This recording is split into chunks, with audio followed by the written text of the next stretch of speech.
Starting में एक important line आपसे डिस्कस कर देता हूं। आपके क्वेश्चन पेपर में जैसे ही आप ये आइडेंटिफाई कर लो कि वो particular question performance of contract से रिलेटेड है, मेक श्योर उसमें एक लाइन ढूंढ लीजिएगा कि क्या वहां पे जो परफॉर्मेंस है वो पॉसिबल है, इम्पॉसिबल है या फिर सुपरवीनिंग पॉसिबिलिटी वहां पे गिवन है। अगर आपने ऐसा कर लिया तो 100% श्योर है कि आप उस पर्टिकुलर क्वेश्चन का जो आंसर होगा उसे डेफिनेटली सही करके आओगे।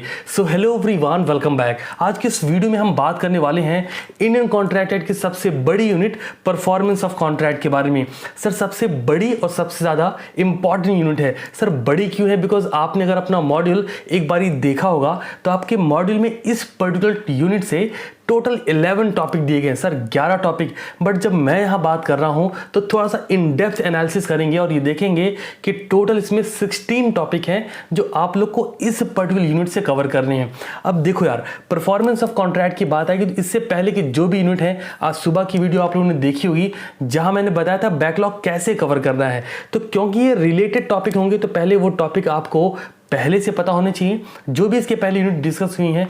अब जब बात करेंगे परफॉर्मेंस ऑफ कॉन्ट्रैक्ट में तो देखते क्या क्या पॉइंट्स है। और हाँ, जो भी शॉर्टकट्स मैं आपको बताता जाऊंगा, जो इमेज दिख रही है वो तो बढ़िया, वो तो आपको लिखनी है, बट जब मैं शॉर्टकट यूज करूँ लाइक सक्सेशन के लिए, असाइनमेंट के लिए, कौन सी पार्टी कॉन्ट्रैक्ट को परफॉर्म कर सकती है, मैं कुछ शॉर्टकट बताता चलूंगा, उनको भी लिखते रहिएगा सो दैट आपको एग्जामिनेशन में ना पूरा पिटारा नहीं याद होगा, वो वर्ड याद होंगे जिससे आप पूरा का पूरा आंसर डिनोट कर सकते हो।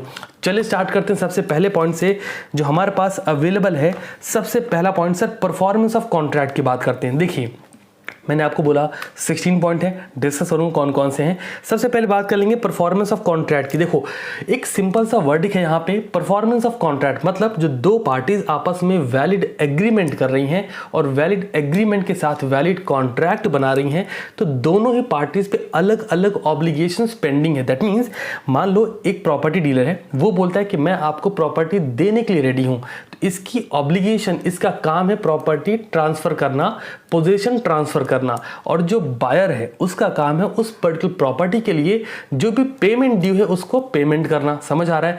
तो दोनों ही पार्टीज की अपनी अपनी ऑब्लिगेशंस हैं, तो इनको परफॉर्म करना होगा। पढ़ देते हैं। The parties to a contract must either perform or offer to perform their respective promises unless such performance is dispensed with or excused under the provision of the contract act or any other law. अगर कोई law आपको excuse दे दे उसका कि ठीक है आप मत करो परफॉर्म तो चलेगा, अदरवाइज आप पे जो भी ऑब्लिगेशंस पेंडिंग है वो परफॉर्म करनी है।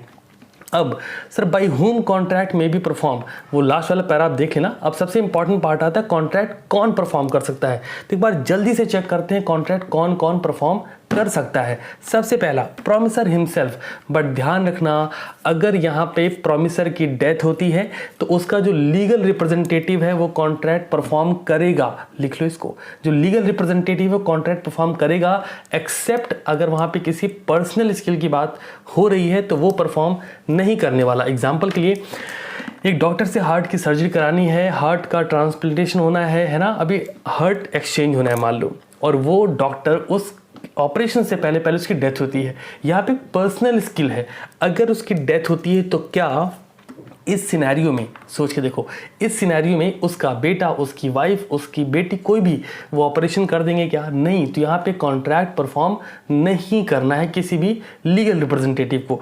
चलिए, तो सबसे पहले प्रॉमिसर हिमसेल्फ। सेकंड एजेंट, जहां पर कंसिडरेशन मेन मोटिव नहीं है, मतलब साफ है, जहां पे कॉन्ट्रैक्ट का जो मेन फाउंडेशन है, जो बेस है, वो अगर कंसिडरेशन नहीं है, एजेंट भी परफॉर्म कर सकता है। फॉर एग्जाम्पल अगर आपने टाटा की कार परचेज करनी है तो रतन टाटा आपको सेल आउट करने नहीं आने वाले। Third one representative, legal representative में एक लाइन ध्यान रखेंगे, जो लीगल रिप्रेजेंटेटिव होगा वो लायबिलिटी उतनी ही बियर करेगा जितनी उसको प्रॉपर्टी मिलने वाली, उससे ज्यादा लायबिलिटी बियर वो नहीं करने वाला। Next one third person. Sir third person को लेके आप ऐसे समझ सकते हैं, अगर प्रॉमिसर हिमसेल्फ इन्फोर्स कराना चाहता है किसी थर्ड पर्सन के थ्रू तो वो भी परफॉर्म कर सकता है। और at the end joint promisor as usual like partnership, A B C partner है तो जॉइंट प्रॉमिसर समझ लो, और अगर ए बी नहीं परफॉर्म करना चाह रहे हैं तो सी को परफॉर्म करना पड़ेगा, सी नहीं करना चाह रहा है तो ए या बी या फिर ए बी सी तीनों को। अब एक एक करके डिटेल करते हैं। सबसे पहला पॉइंट प्रॉमिसर हिमसेल्फ। ओके, तो देखिए लिखते हैं if there is something in the contract to show that it was intention of the party. Intention का मतलब होता है पार्टी की सोच होना। मेरी सोच है कि मैं आप पे केस करूंगा, ये मेरा इंटेंशन है, ठीक है ना, आपकी बात नहीं कर रहा हूँ। Parties that the promise should be perform by the promisor himself. अगर हमारा ये इंटेंशन है कि ये पर्टिकुलर प्रॉमिस सिर्फ प्रॉमिसर ही परफॉर्म करेगा, such promise must be perform by the promisor. Example के लिए आपने किसी एक टीचर से कोई क्लास ली, बाय करी, और आपने ये एजम्पशन ली कि आपने सबने सुपर 30 मूवी तो देखी होगी, है ना, ऑब्वियस सी बात है देखी होगी। सुपर 30 मैं रिलेट करना चाह रहा हूँ आपको। सुपर 30 मूवी में जो एक एक्सीलेंस कोचिंग क्लासेस, अगर आपको नाम ध्यान हो तो वहाँ पे क्या सीन क्या क्रिएट हुआ था। जो वो टीचर, जो मेन टीचर जिसके ऊपर पूरी मूवी बनाई गई है, मिस्टर आनंद जब उस पे जाते हैं तो बहुत सारे बच्चे उनके लिए एडमिशन लेते हैं। फिर मिस्टर आनंद जब उसको छोड़ते हैं तो बहुत सारे बच्चे क्लेम करते हैं कि मुझे सिर्फ आनंद सर से ही पढ़ना है। क्या मतलब था यहाँ पे, जो हम आपके साथ एग्रीमेंट कर रहे हैं अपनी स्टडी का, वहाँ पे मेन फोकस क्या है, प्रॉमिसर हिमसेल्फ, मतलब हम उन्हीं से पढ़ेंगे। तो ये एक ऐसा कॉन्ट्रैक्ट है जहाँ पे हम ये क्लियरली मेंशन कर रहे हैं, या फिर on the time of agreement or on the time of contract हमारा इंटेंशन है कि आप ही परफॉर्म करेंगे, तो वहाँ पे कोई और पार्टी परफॉर्म नहीं कर सकती, आपको ही परफॉर्म करना पड़ेगा। बट आगे पढ़ते हैं। This means contract which involve the exercise of personal skill. जैसा मैंने अभी बोला था, अगर पर्सनल स्किल इन्वॉल्व हो गई और मान लो प्रॉमिसर हिमसेल्फ वाली ही सिचुएशन है, फिर क्या होगा सर, आगे पढ़ के देखो। Between the parties must be perform by the promisor himself.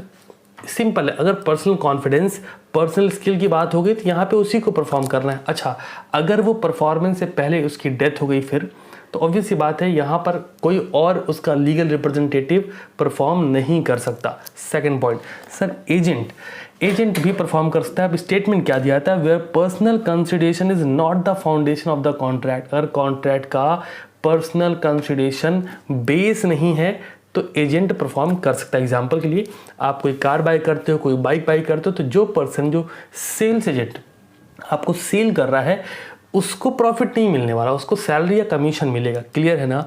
But उसका जो परफॉर्मेंस है वो आपको राइट्स भी अच्छे डिलीवर करेगा, बिकॉज वो एजेंट है और वो कंपनी और आपके बीच का मीडियोकर पर्सन है जो परफॉर्म कर सकता है।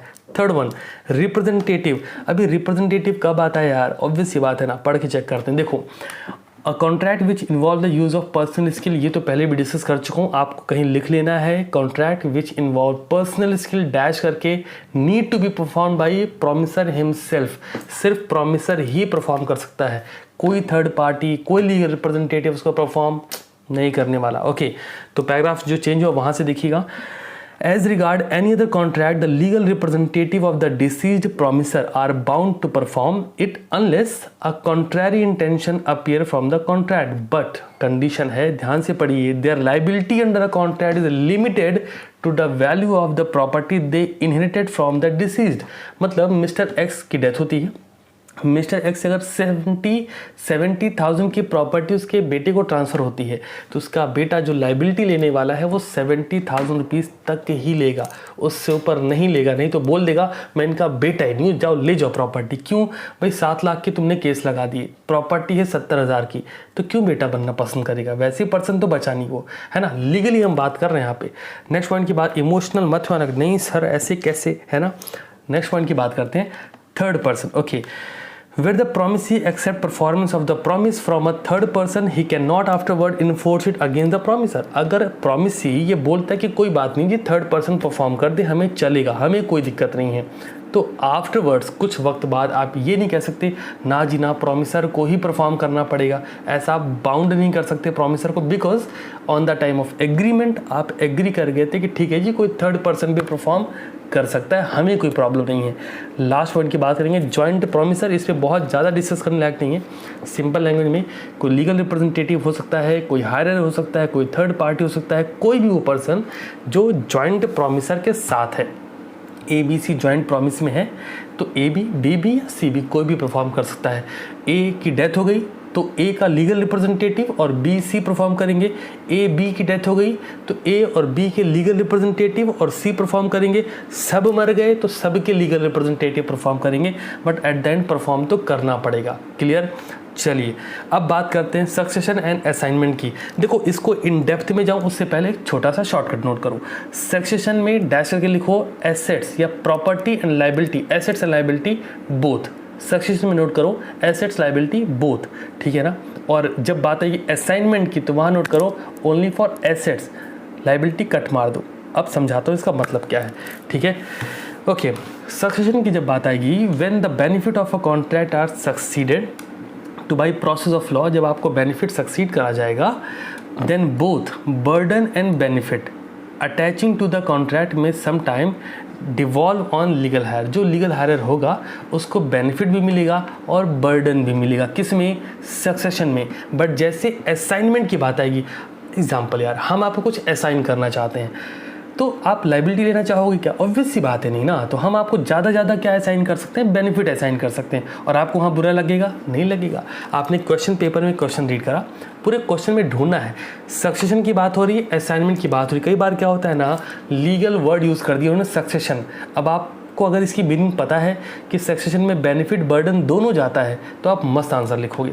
अब नहीं पता तो उस एक वर्ड की वजह से पूरा का पूरा क्वेश्चन जाएगा। तो सक्सेशन में क्या? Benefit burden both. असाइनमेंट में क्या? ओनली फॉर बेनिफिट, ठीक है। चलो नेक्स्ट पॉइंट पे मूव करते हैं। Effect of refusal to accept offer of performance section 38 में बोला आता है कि क्या होगा अगर आप परफॉर्मेंस को किसी भी तरीके से आप एक्सेप्ट ना करें, रिफ्यूज़ कर दें। चलिए समझाता हूँ। सबसे पहली बात देखिए, क्या हम पूरी की पूरी ये जो आप देख रहे हैं पूरी यूनिट स्प्रिंट है, क्या ये सारी कंप्लीट कर देंगे एक ही वीडियो में? ऐसा बिल्कुल नहीं करेंगे। आपको रिटन प्रैक्टिस के लिए डेफिनेटली टाइम मिलेगा। आप सबको पता है हम वैसे भी एक घंटे का लेक्चर अपलोड नहीं करते, सो दैट आधे घंटे की क्लास, आधे घंटे की आप सेल्फ स्टडी भी कर सको। समझ रहे हो? चलो स्टार्ट करते हैं। तो हमारी हेडिंग है, हेडिंग डाल लीजिए, effect of refusal to accept offer of performance. क्या होगा अगर हम जो परफॉर्मेंस है उसको हम रिफ्यूज़ कर दें? सबसे पहला point, when the promisor has made an offer of performance to the promisee, जब प्रोमिसर ऐसा प्रॉमिस करता है प्रोमिसी से, and the offer has not been accepted, then the promisor is not responsible for non performance. मैंने आपसे promise करा, ठीक है, आपने एक्सेप्ट नहीं करा, तो यहाँ पे मैं कहीं से भी लायबल नहीं होऊंगा किसी भी चीज़ को नहीं परफॉर्म करने के लिए। Not does he thereby loses his rights under the contract, और ना ही मैं कॉन्ट्रैक्ट में अपने राइट्स खोऊंगा। अब कुछ कंडीशंस हैं, वो ध्यान से सुनना है। सबसे पहला, it must be unconditional. Sir unconditional का मतलब है कोई कंडीशन साथ में इन्वॉल्व नहीं होनी चाहिए। Second, it must be made at proper time proper place. कल रात की बात है, मतलब आज सुबह की बात है, सुबह 2 बजे मैंने वीडियो रिकॉर्ड करा जो आपने आज सुबह 9 बजे देखी थी। मैं एक्चुअली मुझे कुछ बच्चों ने मैसेज करा कि सर बैकलॉग लग गया है, सब प्रॉब्लम हो रही है, तो मैंने सोचा चलो यार करते हैं काम। और मैं सुबह के 1 बजे मैंने वीडियो रिकॉर्ड करना स्टार्ट करा। 2 बजे के आसपास मैंने वीडियो पब्लिश करा, क्योंकि नेटवर्क का भी थोड़ा इशू था, तो लेकिन वो टाइम पे आज 9 बजे पब्लिश हो गई। अब ये क्यों है पता है? आप एक बिज़नेस कर रहे हो, आप सुबह 2 बजे उठे और आपने बोला कि मुझे ये काम चाहिए, सामने वाला नहीं दे पाया, क्योंकि ज़रूरी नहीं कि आप जग रहे हो तो वो भी जग रहा हो। कुछ एक बच्चे थे लेकिन उसके बावजूद, मतलब सीरियसली मैन, आप लोग 2 बजे भी जग रहे थे। जब मैंने सुबह टेलीग्राम पे मैसेज करा तो आप में से बहुत सारे बच्चों ने आके वीडियो पे कमेंट करा कि सर मैं भी पढ़ाई कर रहा हूँ। अच्छा लगता है देख के ये।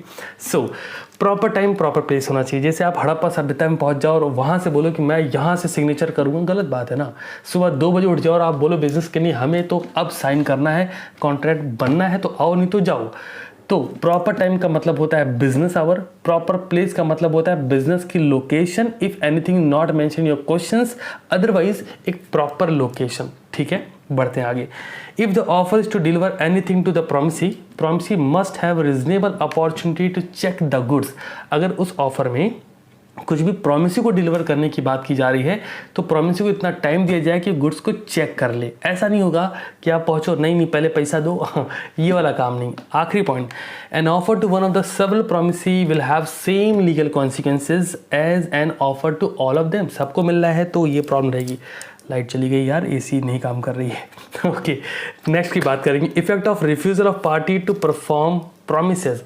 ओके, सेक्शन 39 में फिर से बोल दूं एक बार फिर से कि आपको सेक्शन अलग से याद करने हैं, वो भी सितंबर के आसपास याद करना स्टार्ट करना, क्योंकि अगर आपने आज याद भी किया तो कुछ दिन बाद फिर से भूल जाओगे। और रटोगे कितना यार, है ना। वो जो रटने वाला टाइम है किसी और पढ़ाई पे लगा लो, सो दैट आपका कुछ भी रुके और बचे नहीं। समझ रहे हो ना।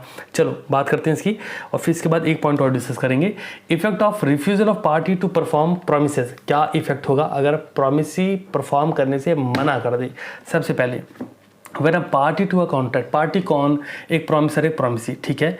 वादा न तोड़, हाँ जी नहीं तोड़ेंगे, तो दो लोग हो गए। आगे, when a party to a contract has refuse to perform has disabled himself from performing promise in entirely, पूरी तरीके से मना कर रहा है। The promisor may put an end to the contract, तो प्रॉमिसर क्या कर सकता है सर, कॉन्ट्रैक्ट को एंड कर सकता है। Unless he has signified by word or conduct his execution in its continuances, जब तक वो बाय वर्ड बाय कंडक्ट ऐसा शो ना कर दे कि वो कॉन्ट्रैक्ट को कंटिन्यू रखना चाहता है। अब कुछ राइट्स हैं एग्रीव्ड पार्टी के। Point number 1, to terminate the contract, by promisor चाहे तो कॉन्ट्रैक्ट को खत्म कर दे। Point number 2, to indicate by word or by conduct that he interested in his continuance, वो ऐसा शो करे कि अभी मैं इसको कंटिन्यू रखने में बात है यार, कंटिन्यू रखो। तीसरा, राइट टू क्लेम डैमेजेस, अगर उसको कोई ऐसा लॉस हुआ है तो उस डैमेज के लिए वो क्लेम भी कर सकता है। चलिए जी, अब जॉइंट प्रॉमिसर की बात आ रही है। देखो जॉइंट प्रॉमिसर में बहुत ज़्यादा कुछ नहीं पढ़ना है आपको, इसको रटना नहीं है, सिर्फ आप इतना समझ लो कि जॉइंट प्रॉमिसर की जब भी बात होगी तो वहाँ पे जो भी लायबिलिटीज़ हैं, जो भी राइट्स हैं, वो बोथ द पार्टीज़ को मिलेंगी। मतलब ये हुआ ABC जॉइंट प्रॉमिसर में है, मैं आपको पढ़ के नहीं बता रहा हूँ, सिंपली समझा रहा हूँ। लास्ट टॉपिक आज का ये ABC जॉइंट प्रॉमिसर में है, तो mister A, mister B, mister C ये जॉइंटली लायबिलिटी भी लेंगे, जॉइंटली इनके राइट्स भी होंगे, जॉइंटली ये परफॉर्म भी करेंगे। कुछ पॉइंट्स फटाफट से पढ़ देता हूँ, देखो। ओके, सबसे पहले promisee may compel any of must such joint promisor to perform the whole of the promise, सबको परफॉर्म करना है। अच्छा, राइट्स की बात देख लो आप। All of them jointly have right to claim performance, मैंने जो आपको वर्ड दिया है ना, लायबिलिटी जॉइंटली, राइट्स जॉइंटली, बहुत ज़्यादा दिमाग नहीं लगाना है। सिर्फ एक पॉइंट जो मुझे पढ़ना है, ध्यान से देख लो। If any one of joint promises dies, survival promisee plus representative of deceased promisee, जो मैंने इससे पहले भी डिस्कस करा था, ठीक है। अब इसके बाद क्या क्या डिस्कस करना है वो जान लीजिए सर। टाइम, प्लेस, परफॉर्मेंस की बात करेंगे। Performance of reciprocal promises, one of the most important topic है, कल सी क्लास आपको मिल जाएगी। और फेलियर होता है तो क्या करना है, फिर इम्पॉसिबिलिटी ऑफ परफॉर्मेंस, सबसे ज़्यादा इंपॉर्टेंट, जहाँ पे हम लोग सुपर विनिंग पॉसिबिलिटी की बात करेंगे। आज के लिए क्लू छोड़ जाता हूँ, सुपर विनिंग पॉसिबिलिटी और कुछ नहीं है, वो इम्पॉसिबिलिटी जिसपे किसी भी पार्टी का कोई भी कंट्रोल नहीं है। फॉर एग्जाम्पल, अगर कॉन्ट्रैक्ट के बाद आप लोग एग्रीमेंट हो चुका था, वैलिड एग्रीमेंट था, और वो पर्टिकुलर गोडाउन जहां स्टॉक रखा है वो जल जाता है, तो ना ही पार्टी ए ना ही पार्टी बी, दोनों का कंट्रोल उस परफॉर्मेंस पे नहीं है, तो इस परफॉर्मेंस को सुपरवेनिंग इम्पॉसिबिलिटी बोलते हैं। एंड इस सिचुएशन में contract become void, that means agreement valid था बट कॉन्ट्रैक्ट वॉइड हो जाएगा, बिकॉज अभी वहाँ आग लगने की वजह से कोई भी पार्टी किसी भी केस फाइल नहीं कर सकती है।